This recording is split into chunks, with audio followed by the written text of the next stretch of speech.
Hi guys, welcome to I dream. నేను మీ చాణక్య. మరి RJ కర్ మెడికల్ కాలేజ్లో జరిగిన దుర్ఘటన గురించి కూడా మనం ఎన్నో రకాలుగా ఎన్నో యాంగిల్లో కూడా మాట్లాడుకున్నాం. కానీ లేటెస్ట్ అప్డేట్స్ విషయానికి వస్తే మాత్రం సుప్రీంకోర్టు సుమోటోగా ఈ కేసుని స్వీకరించిన తర్వాత చాలా ప్రాధాన్యత అనేది కూడా సంతరించుకుంది. మరి లేటెస్ట్ అప్డేట్స్ గురించి మనతో మాట్లాడడానికి ప్రియా చౌదరి గారు మనతో పాటు ఉన్నారు. మరి ఆ లేటెస్ట్ అప్డేట్స్ ఏంటి, ఎంతవరకు వచ్చింది అనేది ఆవిడ అడిగి తెలుసుకుందాం. Hi ma'am. మరి లేటెస్ట్ అప్డేట్స్ ఈ విషయంలో ఏం జరుగుతుంది? మరి సుమోటోగా స్వీకరించింది మరి సుప్రీంకోర్టు. స్వీకరించిన తర్వాత ఆ హీరింగ్ అనేది కూడా ఈరోజు మార్నింగ్ అనేది కూడా మనం చూసాము.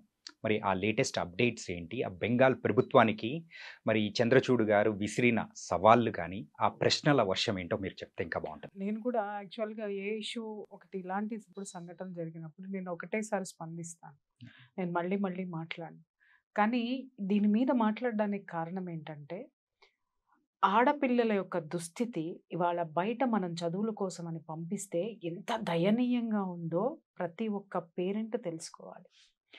ఓకే, ఇక్కడ బాధ్యతారాహిత్యం ఎవరిది ఉంది చెప్పండి? ఇవాళ ఆ ఆ ఆ వెస్ట్ బెంగాల్లో ఉన్నటువంటి ఆ మెడికల్ కాలేజ్, ఆ కాలేజ్లో ఎన్నో సంవత్సరాల నుంచి దారుణాలు జరుగుతున్నాయి.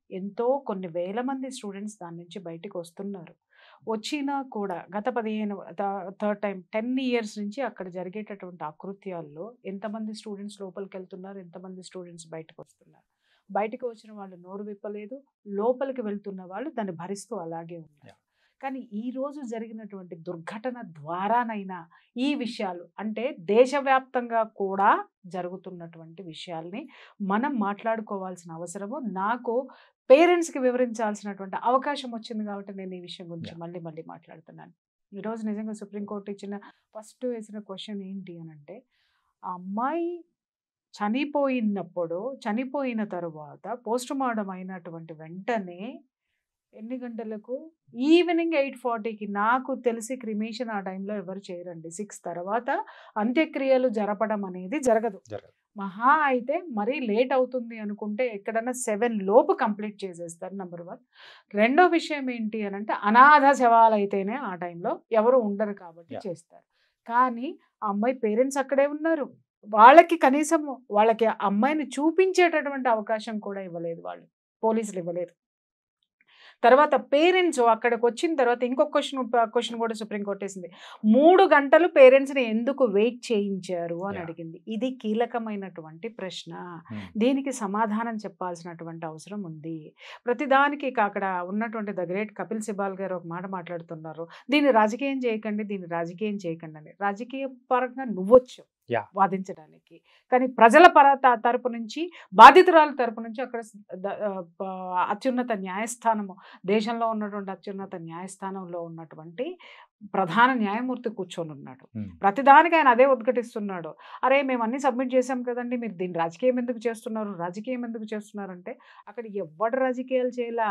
అక్కడ వాళ్ళు మాట్లాడింది పరిపాలన గురించి, అధికారులను ప్రశ్నిస్తున్నప్పుడు, ముఖ్యమంత్రిని ప్రశ్నిస్తున్నప్పుడు, పరిపాలన మీద ప్రశ్నిస్తున్నప్పుడు రాజకీయం అనేటటువంటి మాట ఇతని నోటి నుంచి ఎందుకు వస్తుంది అనేది నాకు అర్థం కానటువంటి క్వశ్చన్. రెండో విషయం ఏంటి అని అంటే, క్లియర్గా అడిగారు 3 గంటల పాటు ఆ పేరెంట్స్ని ఎందుకు వెయిట్ చేయించారు అంటే, చూడండి అమ్మాయి మెడిసిన్ చదువుతున్నటువంటి ఒక స్టూడెంట్కి సంబంధించినటువంటి పేరెంట్స్ 3 గంటలు అనాథల్లాగా బయట వెయిట్ చేశారు ఆ అమ్మాయిని చూపించకుండా. నెంబర్ 1. అన్నిటికంటే ముఖ్యం ఫస్ట్ వేసినటువంటి క్వశ్చన్ ఏంటి అని అంటే, అసలు ఈ అమ్మాయిని ఆత్మహత్యని బయటికి చెప్పింది, వాళ్ళ పేరెంట్స్కి ఫోన్ చేసి ఈ అమ్మాయి సూసైడ్ చేసుకుని చెప్పింది ఎవరు పట్టుకురండి. రెండోది, ప్రిన్సిపల్లో ఆత్మహత్య చేసుకుందనేటటువంటి ఆ యొక్క స్టేట్మెంట్ ఎలా ఇస్తాడు. మూడోది, 3 గంటలు ఆ పేరెంట్స్ని ఎలా వెయిట్ చేయించారు కన్న బిడ్డని చూడనివ్వకుండా. అంటే పేరెంట్స్ కి రైట్స్ లేవా చూడడానికి? అందులో అడ్డంకిచ్చింది, అడ్డుకున్నది ఎవరు? హాస్పిటల్ యాజమాన్యం. ఎందుకనంటే కోర్టులకైనా ఎవరికైనా ఆ హక్కు లేదు. ఎందుకంటే వాళ్ళ కన్న బిడ్డ, ఘోరం జరిగింది వాళ్ళ బిడ్డకి.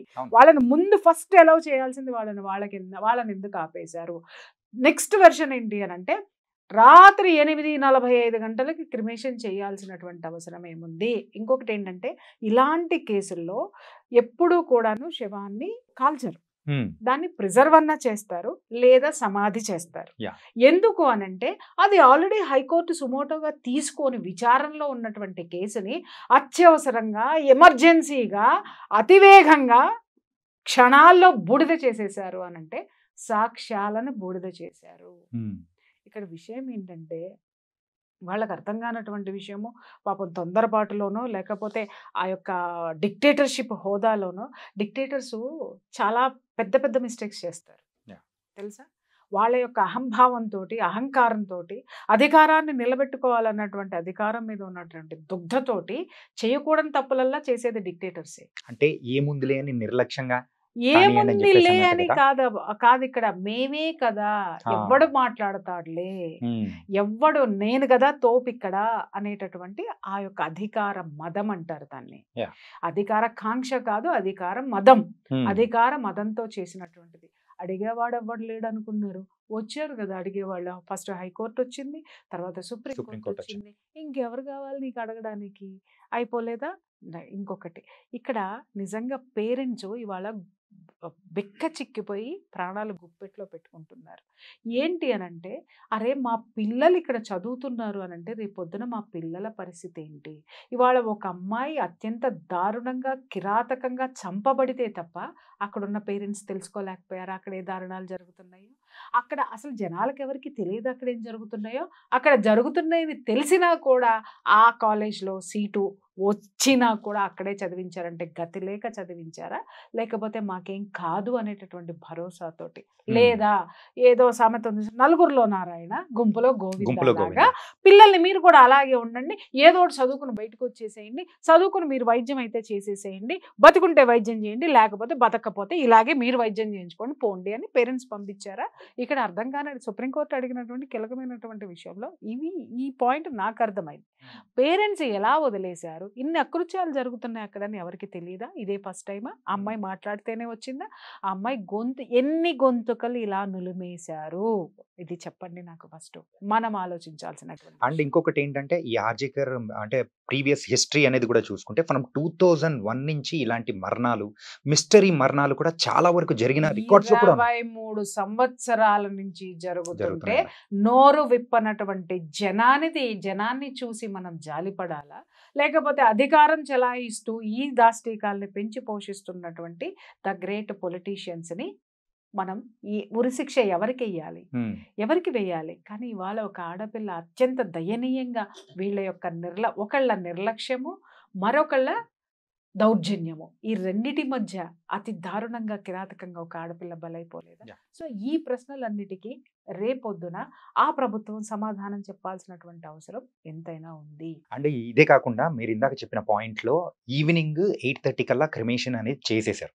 కాకపోతే ఆ క్రిమేషన్ చేసే ముందు అక్కడ 3 శవాలు అనేది కూడా ఉన్నాయి. సో అంత ఎమర్జెన్సీగా చేయాల్సిన అవసరం ఏముందని చెప్పి అంటే వాళ్ళ డాడ్ చెప్పారు. ఎగ్జాక్ట్లీ. సుప్రీంకోర్టు కూడా దాన్ని పాయింట్ తీసుకున్నారు. అక్కడ 3 శవాలు అక్కడ ఉండగా, అంటే ముందర ఆల్రెడీ ఆ టైమింగ్స్ పెట్టి ఉంటారు, అవి పక్కన పెట్టి మరి మా అమ్మాయిది చేసేశారు అని చెప్పేసి అని, అంటే నేను చెప్పాను కదా సాక్ష్యాలను కాల్చి బూడిద చేశారు. కాల్చి బూడిద చేయడానికి ఆ కమిషన్ దాన్ని వాడుకున్నారు అనమాట. అక్కడ జరిగినటువంటి విషయం అది. అడిగేవాడు ఎవ్వడు లేడు అనుకున్నాడు, వస్తాడు భగవంతుడికి ఏదో ఒక రూపంలో వస్తాడు. మనం అదే మాట్లాడుకుంటున్నాం. ఇంకొక విషయం ఏంటంటే ఎఫ్ఐఆర్ ఎప్పుడు నమోదైంది, అసలు ఎప్పుడు నమోదవ్వాలి ఎఫ్ఐఆర్ ఎప్పుడు నమోదు? ఎప్పుడైతే ఆ అమ్మాయి రక్తపు మడుగులో ఉందో ఆ నిమిషానే కంప్లైంట్ ఎక్కడి నుంచి వెళ్ళాలి? ఆ కాలేజ్ ప్రిన్సిపల్ నుంచి వెళ్ళాలి. ఓకే, వాడిచ్చిన దిక్కుమాలిన స్టేట్మెంట్ ఏమి ఇచ్చాడు? సూసైడ్ చేసుకుందని ఇచ్చాడు. అంటే జనాలంతా ఎర్రి పుష్పాల, నాకు అర్థం కాక అడుగుతాను. వాడు చెప్పాల్సింది చెప్పాడు, జనం నమ్మేస్తారని. అంటే ఇలాంటివి ఎన్ని నమ్మించారో ఇన్ని సంవత్సరాలు, 23 సంవత్సరాల నుంచి ఎన్ని వేల మంది, ఎన్ని వందల మంది యొక్క దాష్టీకాలను నమ్మించారో. అక్కడ ఆర్గాన్స్ ట్రాఫికింగ్ జరుగుతుంది అనేది ఒక భయంకరమైనటువంటి వాస్తవం. మరి ఇన్ని జరుగుతుంటే నాకు అర్థం కాలేదు, ఈ సోకాల్డ్ మేధావులందరూ ఎవరన్నా డైట్ గురించి ఎవరన్నా మాట్లాడుతున్నారంటే పుంకాలుగా దిగిపోయి బ్యాచ్లు దిగిపోయి వారాల తరబడి డిస్కషన్లు పెట్టి వాళ్ళ జీవితాలను నాశనం చేసి అవతల వారేస్తారు. లేదా చిన్న గోరంత ఇష్యూ ఎక్కడన్నా చిల్లర విషయాల మీద గంటలు డిస్కషన్స్ పెట్టేటటువంటి మీడియా, డిస్కషన్స్ లో మాట్లాడే వాదనలు గెలిపించుకునేటటువంటి సోకాల్డ్ మేధావులకి 23 సంవత్సరాల నుంచి కొంతమంది మేధావులు మాట్లాడతారు, అక్కడెక్కడో ఏదో జరిగితే నేనే కాపాడా, ఇక్కడెక్కడో ఏదో అయితే నేనే కాపాడా, నేనే చేశా అనే మేధావి. ప్రపంచం మొత్తం ఉన్నటువంటి మేధావులు ఎక్కడ ఏ సంఘటన జరిగి విజయవంతమైనా నేనే ఉన్నా, ఎంక్వైరీలో నేనే ఉన్నా, దాన్ని నేనే బయటికి తీసా అని మాట్లాడేవాళ్ళు. ఈ మేధావులందరూ వీటిని ఎందుకు బయటికి తీయలేదు ఇన్ని సంవత్సరాలు అనేది నాకు చాలా పెద్ద ప్రశ్నగా మిగిలిపోయింది. తరువాత ఇంత జరిగినా కూడా ఈ మేధావులు ఎక్కడ ఒక్క మాట మాట్లాడలేదు. ఇప్పుడు మాట్లాడుతున్నారు, ఇన్ని రోజుల తర్వాత మాట్లాడుతున్నారు. ఏమని మనం కూడా ఒకటి వేస్తే పోలేదా అన్నట్టుగా మాట్లాడుతున్నారు. బాధ్యతాయుతమైనటువంటి ఆ యొక్క చర్యలు ఎవరికి ఉన్నాయి? ఎవ్వరికీ లేవు. కాబట్టే ఇవాళ ఇంత నిర్లక్ష్య ధోరణి ఎవరిలో ఉంది? జనంలో ఉంది. ఆ జనంలో ఉన్నటువంటి నిర్లిప్తత, నిర్లక్ష్య ధోరణిని నిజంగా చెప్తున్నాను, ప్రకృతి అస్సలు బేర్ చేయలేదు. 23 సంవత్సరాలు వెయిట్ చేసినటువంటి ఆ యొక్క ధర్మము ఇవాళ పైకి లేసింది. చూద్దాం కపిల్ సిబాల్ గారు యొక్క రాజకీయం గెలుస్తుందా, లేకపోతే సుప్రీంకోర్టు ధర్మాసనం అద్భుతమైనటువంటి తీర్పు ఏమిస్తుంది అనేది నేను కూడా వెయిట్ చేసి చూస్తున్నాను. రేపు గురువారానికి తీర్పును వాయిదా వేశారు. ఇక్కడ 2 విషయాలు మనం గమనించాల్సింది ఏంటి అని అంటే, సాగినంత కాలం నా అంతవాడు లేదందరూ, సాగకపోతే ఊరక సతికెళ్ళబడిపోతారు. ఓకే, జగమెరిగిన సత్యం. ఇవాళ అన్ని వైపులా అష్టదిగ్బంధంలాగా, అక్కడ చూస్తేనేమో లోకల్గా హైకోర్టు చెక్ పెట్టేసింది, ఇక్కడ చూస్తే సుప్రీంకోర్టు, ఓ పక్క సిబిఐ, సుప్రీంకోర్టు, హైకోర్టు, ఇప్పుడు నేషనల్ టాస్క్ ఫోర్స్ అని చెప్పేసి అని ఇది ముఖ్యంగా మనం డిస్కస్ చేసుకోవాల్సినటువంటి విషయం ఏంటి అని అంటే, నిజంగా నేను చాలా హ్యాపీ ఫీల్ అవుతున్నాను. ఇవాళ డాక్టర్స్, మెడికోస్ అందరూ కూడా, ప్రత్యేకించి ఆడపిల్లలు, ఎందుకంటే మా ఇంట్లో నా ఫ్రెండ్స్ పిల్లలు డాక్టర్స్ ఉన్నారు, మెడికోస్ ఉన్నారు, కాబట్టి ఆ కష్టాలు ఆ బాధలు ఏంటో నేను వింటున్నాను కాబట్టి నాకు తెలుసు. వీళ్ళకి 72 hours ఏకధాటిగా డ్యూటీ వేసేస్తారు. ఆ డ్యూటీ వేసేటప్పుడు అండి ఒక్కొక్కరు చెప్తారు 7-8 ఫ్లోర్లు ఉంటాయంటండి బిల్డింగ్స్. 7-8 ఫ్లోర్లు ఉంటే ఆ 7-8 ఫ్లోర్లు ఎన్నిసార్లు వీళ్ళు పిలిచినా, ఎందుకంటే 7 ఫ్లోర్లలో వీళ్ళే ఉంటారు డ్యూటీ డాక్టర్స్. ఒక ఫ్లోర్కి ఒకళ్ళు నేను పెట్టరండి అక్కడ, ఎందుకంటే వీళ్ళు ఎంత వాడుకోవాలో అంత వాడేసుకుంటారు. ఎందుకంటే ట్రైనింగ్ పేరుతోటి జీతం బత్తం లేనటువంటి జీతగాళ్ళు. ఇంకొకటి ఏంటంటే, వీళ్ళకి ఒక 40,000 50,000 జీతాలు ఇస్తున్నాము అని చెప్పేసి అని రాయించుకొని మళ్ళీ తిరిగి 40 జీతం మాత్రం వీళ్ళకి బ్యాంక్ అకౌంట్లో పడేది 50,000, మళ్ళీ 40,000 క్యాష్ తీసుకొచ్చి వీళ్ళకి ఇచ్చేసేయాలంట, రిటర్న్ ఇచ్చేయాలి. కేవలం 10,000 మాత్రమే ఇలా గొడ్డు చాకరీకి వాళ్ళు నెలకి సంపాదించుకునేది. మళ్ళీ ఇక్కడి నుంచి పేరెంట్స్ ప్రతి నయా పైసా ఇక్కడి నుంచి పంపించాలి. రాష్ట్రం దాటినటువంటి ఆడపిల్లలండి, అక్కడ ఉండేటటువంటి రెంట్లు ఎంత ఉంటున్నాయి, వాళ్ళు చదువుకునేటటువంటి పేరెంట్స్కి దూరంగా ఉంటారు, ఒంటరితనంతో ఉంటారు, హాస్టల్స్లో ఉంటారు, హాస్టల్స్లో ఉండలేని వాళ్ళు బయట అపార్ట్మెంట్స్ తీసుకొని ఉంటున్నారు. వాటి రెంట్స్ వీళ్ళకి ఇక్కడ ఏదైనా జరిగిందంటే చెప్పుకోవడానికి పేరెంట్స్కి దూరంగా ఉంటారు. వాళ్ళు చెప్పుకోవాల్సింది ఎవరికి? ఫ్రెండ్స్కి మాత్రం. ఇంకొకటి ఏంటంటే 72 hours 32 hours వేస్తున్నారు అని అంటే, ఇక్కడ ఉద్దేశం ఏంటి?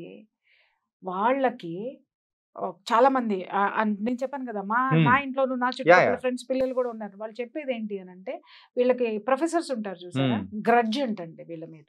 వాళ్ళ మాట వినకపోతే వీళ్ళని ఇష్టం వచ్చినట్టు ఇలాంటి పనిష్మెంట్లతోటి అతి పైశాచికంగా పనిష్ చేస్తున్నారు. ఇవాళ నిజంగా నేషనల్ టాస్క్ ఫోర్స్ పెట్టడం అనే దానికి ఫస్ట్ హర్షాన్ని వ్యక్తం చేస్తుంది. నేను మనసు ఎంత సంతోషంతో ఉందంటే, NTF నేషనల్ టాస్క్ ఫోర్సు ఎంత నిజాయితీగా నిబద్ధతగా పనిచేస్తుందో చూడాలి. ఎందుకంటే అందులో మన హైదరాబాద్కి సంబంధించిన ఏఐజీ MD నాగేశ్వర్ రెడ్డి గారు ఉన్నారు, తర్వాత ఇంకొక ఆయన శ్రీనివాస్ గారు ఉన్నారు.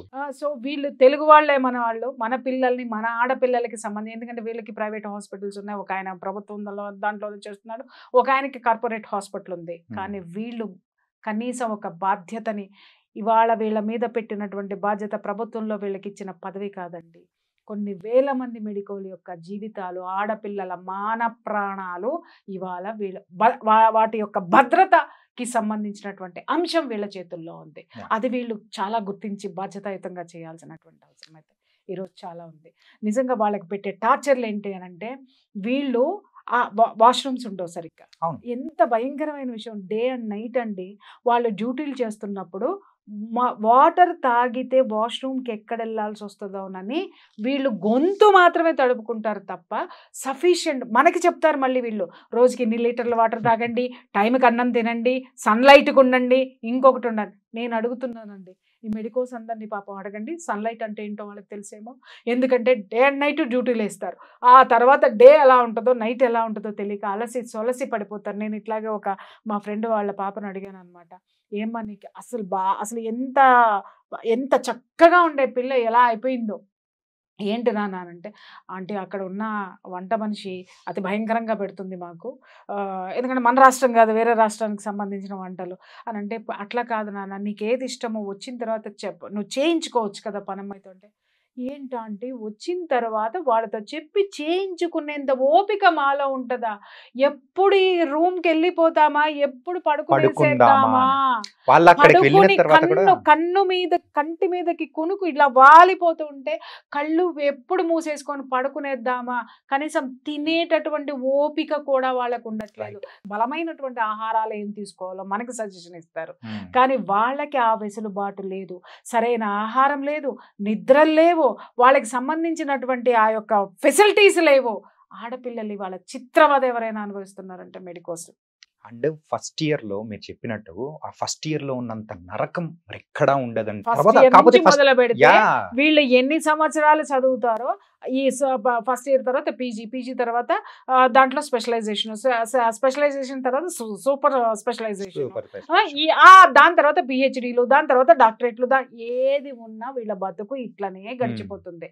చూద్దాము ఈ సంఘటనతోటైనా వీళ్ళకి ఒక మంచి భవిష్యత్తు రావాలని మాత్రం ఆకాంక్షిద్దాం. కానీ ఒక డాక్టర్ గా అయితే నేను ఒక వేరే వాళ్ళతో మాట్లాడినప్పుడు డాక్టర్స్ చెప్తున్నది ఏంటంటే, మా సెక్యూరిటీ పర్పస్ గా ఒక యాక్ట్ అనేది తీసుకొని వస్తే చాలు అని వాళ్ళు అడుగుతున్నారు. ఒక్కటే తప్ప ఏం అడగట్లేదు. అంటే ఇక్కడ రెండు both sides of the coin ఉన్నాయి. ఇక్కడ దయచేసి మీరు ఎవరు ఏమనుకోవద్దండి, మాట్లాడుతున్నాను. చాలా గవర్నమెంట్ హాస్పిటల్స్ లో నేనే డాక్టర్స్ ని రిక్వెస్ట్ చేసి ఆ తర్వాత నా వల్ల కాక అరచిన క్షణాలు ఉన్నాయి. ఈ పేషెంట్స్ వస్తూ ఉంటారు, విపరీతంగా ఎమర్జెన్సీ కేసులు వస్తే నిర్లక్ష్యం చేసినటువంటి గవర్నమెంట్ డాక్టర్స్ ఉన్నారు. ప్రైవేట్ హాస్పిటల్స్ లో ఇది జరగదు, ఎందుకంటే వాళ్ళకి డబ్బు కావాలి, అటెన్షన్ కావాలి, అన్ని కావాలి. కానీ ఇక్కడ నిర్లక్ష్యం చేసినటువంటి డాక్టర్స్ ని కూడా నేను చూశాను. కానీ నిబద్ధతగా పనిచేసేటటువంటి డాక్టర్స్ మీద దౌర్జన్యం చేయటాన్ని మాత్రం నేను ఎప్పటికీ ఖండిస్తాను. ఎందుకంటే డాక్టర్ లేకపోతే నీ ప్రాణం ఎక్కడుందయ్యా? డాక్టర్ కాపాడకపోతే మనం లేము. డాక్టర్ ఈజ్ భూమి మీద ఉన్నటువంటి దేవుడితోటి నేను పోలుస్తాను. నేనైతే మాత్రం అందరూ అదే పోలుస్తారు. అటువంటి డాక్టర్స్ని మనం పూజించవలసినటువంటి డాక్టర్స్ కూడా అలా చేయొద్దు పేషెంట్ల పట్ల. అలాగే ఎవరైతే ఉన్నారో వాళ్ళ మీద దౌర్జన్యాలనే మాత్రం నిజంగా బిక్కుబిక్కుమంటూ వాళ్ళ చేతులు ప్రాణాలు గుప్పెట్లో పెట్టుకుని ఉండాల్సినటువంటి పరిస్థితులు, వీటన్నిటి నుంచి బయటకు వచ్చి ఒక మంచి వాతావరణము, ఆరోగ్యకరమైనటువంటి వాతావరణము ఈ ఆరోగ్యశాలల్లో ఉండాలని మాత్రం మనస్ఫూర్తిగా కోరుకుంటున్నాను. నిజంగా thank you so much ma'am. Updates ఎంత క్లియర్గా అండ్ మన తెలుగు ప్రేక్షకులకు కూడా అర్థమయ్యేటట్టు చాలా క్లారిటీగా చెప్పేశారు. Thank you so much. So అది గైస్, మరి అప్డేట్స్ ఏంటో మనకు అర్థమైపోయింది కదా. సుప్రీంకోర్టు ఎన్నో కీలకమైన వ్యాఖ్యలు అనేది కూడా చేసింది, అని దీని హీరింగ్ అనేది కూడా మరి గురువారం రోజు కూడా ఉండబోతుంది. మళ్ళీ మరొక ఇంటర్వ్యూతో మళ్ళీ కలుద్దాం. అంతవరకు take care. This is your Chanakya. See you.